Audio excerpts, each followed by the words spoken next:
Hello guys, मैं हूं Ashish and I welcome you in our प्यारा चैनल फिनिक्स क्लासेस।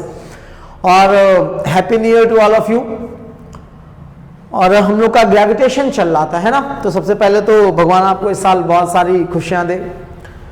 कहीं ना कहीं हम सब ने 21 कैसा भी रहा हो, अच्छा बुरा सबका मिक्स रहा होगा शायद, लेकिन कितना भी बुरा रहा हो या कैसा भी रहा हो, लेकिन कहीं ना कहीं ग्रो तो सबने ही किया होगा। थोड़ा किया होगा, ज़्यादा किया होगा, कम किया होगा, लेकिन ग्रो तो कुछ ना कुछ किया ही होगा। नॉलेज में ग्रोथ हमेशा होती रहती है। ईश्वर करे अगले साल आप इससे ज़्यादा ग्रोथ करें, जो सोचा हो उतनी ज़्यादा ग्रोथ करें अपनी नॉलेज में, और हम लोग आपकी हेल्प कर सकें आपकी नॉलेज को ग्रो करने में जितना आप चाहते हो। और इसी नोट पे लेक्चर स्टार्ट करते हैं। सो एक बार फिर से आप सभी को नववर्ष की हार्दिक शुभकामनाएं। और हम ग्रेविटेशन कर रहे थे, तो हमारा ग्रेविटेशन में थ्योरी सारी हो गई थी, वेट रह गया है ना। तो चलिए वेट की बात करते हैं। So let's begin.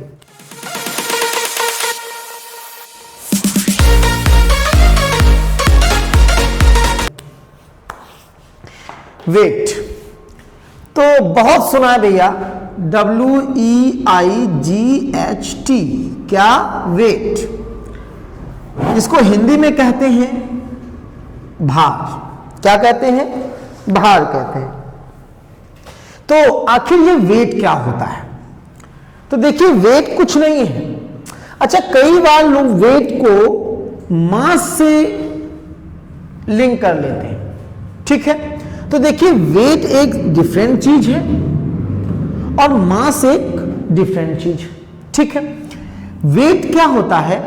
वेट है the amount of gravitational force of attraction applied by any planet on any object is called the weight of that object on that planet।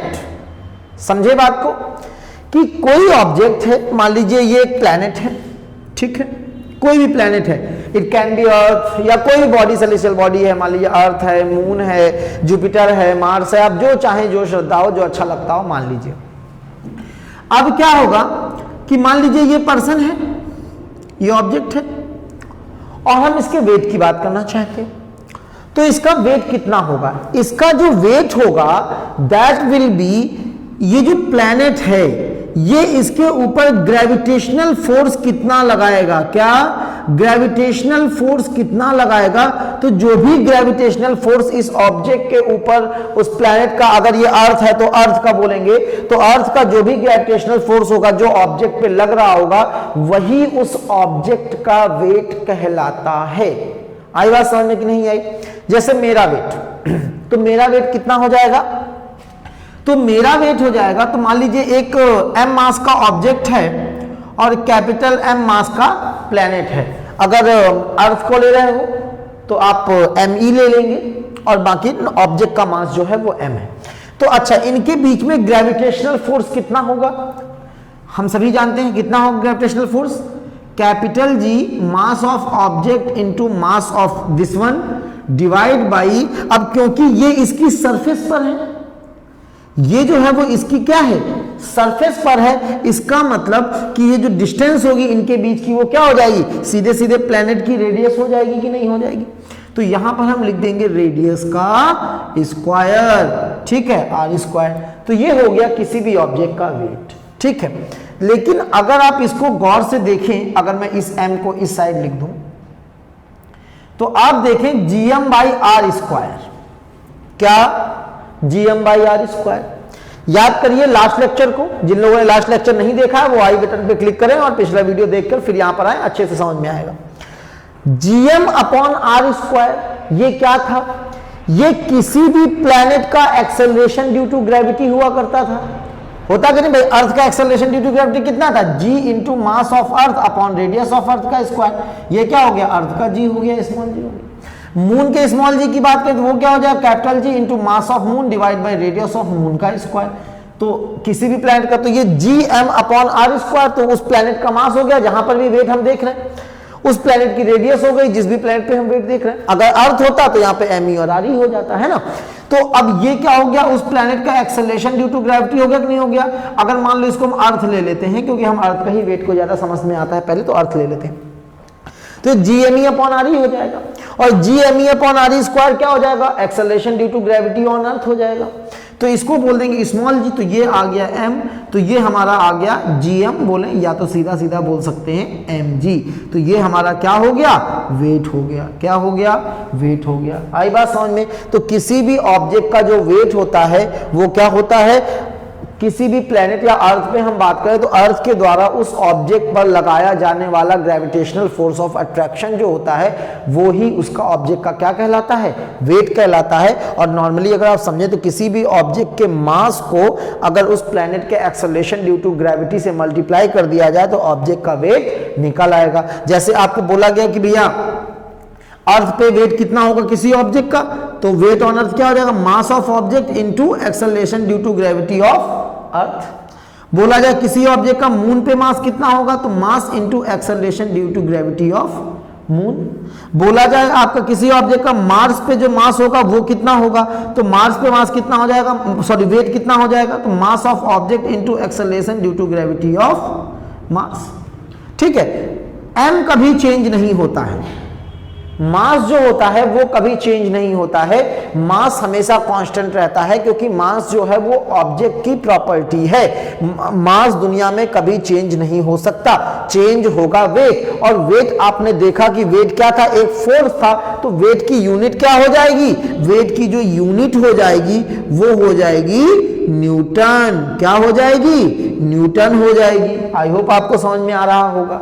ठीक है, तो मास आप फर्स्ट चैप्टर में पढ़ चुके हैं, सेकंड चैप्टर में सॉरी लॉज ऑफ मोशन जो थे आपके फोर्स वाला, न्यूटन वाला, वहां पर मास आपने पढ़ा था कि पहली डेफिनेशन ये है कि amount of substance of any object is called मास, और दूसरा क्या है, amount of inertia provided by any object is called its mass. किसी ऑब्जेक्ट का जो इनर्शिया होता है वही उसका क्या कहलाता है, मास कहलाता है। ठीक है, तो मास कभी क्या चेंज नहीं हो सकता, कोई भी ऑब्जेक्ट है, चाहे आप अर्थ पे रहिए, मून पे रहिए, इस वर्ल्ड में, यूनिवर्स में कहीं पर भी आप चले जाइए, कोई ऑब्जेक्ट 10 kg का है तो वो 10 kg का ही रहेगा, 50 kg का है तो 50 kg का ही रहेगा, 100 kg का है किलोग्राम का तो वो 100 किलोग्राम का ही रहेगा, मगर उसका वेट चेंज हो जाएगा।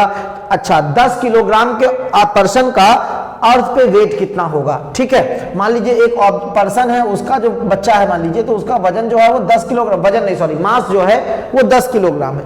तो जब उस ऑब्जेक्ट का मास 10 किलोग्राम है तो उसका वेट कितना होगा, तो बेटा जो उसका वेट हो जाएगा वो कितना हो जाएगा, वेट जो हो जाएगा वो mg हो जाएगा, है ना। अर्थ पे बात कर रहे हैं तो मास तो 10 ही रहेगा, अर्थ का एक्सेलरेशन ड्यू टू ग्रेविटी कितना होता है, 9.8 होता है, तो ये आ जाएगा 98 न्यूटन। तो किसी का वेट आप बोले तो वेट होगा 98 न्यूटन उसका, और मास जो होगा वो क्या होगा, 10 किलोग्राम होगा।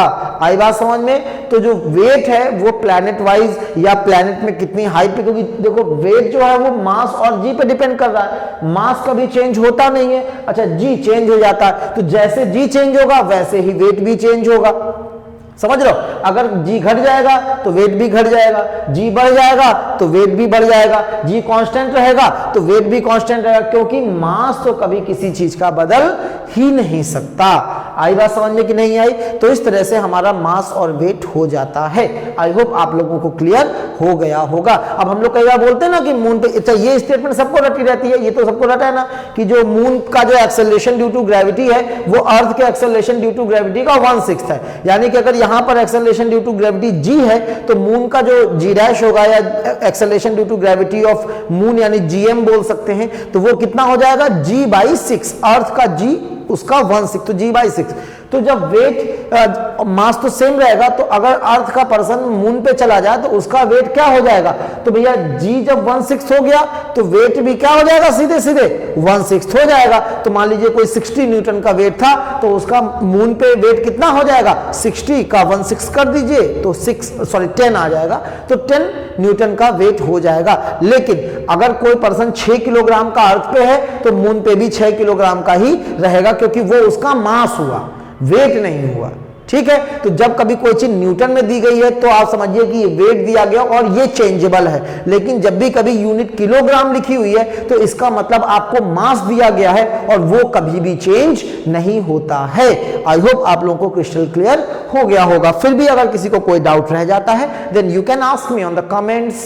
and you can message me in WhatsApp, Telegram, Instagram and there are various places you can message me anywhere. ठीक है, तो इस तरह से हमारा ग्रेविटेशन का जो थ्योरी लेक्चर है वो फिनिश होता है यहाँ पर।